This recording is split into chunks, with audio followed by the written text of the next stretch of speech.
Megastar Chiranjeevi గారు అరుదైన రికార్డుని సొంతం చేసుకున్నారు. చిరంజీవి గారు 'విశ్వంభర' సినిమా షూటింగ్‌లో ప్రెజెంట్ పాల్గొంటున్నారు. చిరంజీవి గారు, విశ్వంభర, రామ్ చరణ్ గారు నటించిన 'గేమ్ చేంజర్' సినిమాలు సంక్రాంతికి ప్రేక్షకుల ముందుకి రాబోతున్నాయి. మెగా ఫ్యామిలీ అంతా సోషల్ మీడియాలో చాలా యాక్టివ్‌గా ఉంటారు. ఎప్పటికప్పుడు పోస్టులు చేస్తూ తమ అప్డేట్స్‌ని అభిమానులతో పంచుకుంటూ ఉంటారు. మెగా ఫ్యామిలీ నుంచి ఏ చిన్న న్యూస్ వచ్చినా నిమిషాల్లో వైరల్ అయిపోతుంది. అభిమానులు ఎంతో హ్యాపీగా ఫీల్ అయిపోతూ ఉంటారు. మెగా వారసురాలు క్లింకారా పుట్టిన వేళ విశేషం. ఆ ఫ్యామిలీ నుండి మనం అంతా గుడ్ న్యూస్‌లే వింటున్నాము.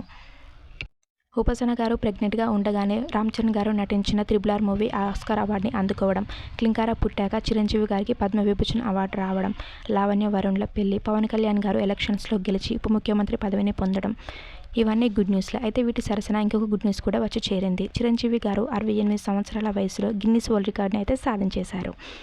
ఆయన 150కి పైగా సినిమాల్లో ఎన్నో సాంగ్స్కి డ్యాన్స్ చేశారు. అది కూడా ఒక రికార్డే. అమీర్ ఖాన్ గారు దీనిని స్వయంగా చిరంజీవి గారికి అందించనున్నారు ఈరోజు సాయంత్రం. మెగా ఫ్యామిలీ అంతా ఈ ఫంక్షన్కి అటెండ్ అవ్వనున్నారు. ఈ విషయం తెలిసిన అభిమానులు అందరూ ఫుల్ ఖుషిగా ఫీల్ అయిపోతూ కంగ్రాచులేషన్స్ అన్నయ్య అంటూ కామెంట్స్ పెడుతున్నారు. మీరు కూడా ఆ ఫొటోస్ని ఇక్కడ చూసేయండి. మీకు నచ్చినట్లయితే please like, share and subscribe. Thank you for watching.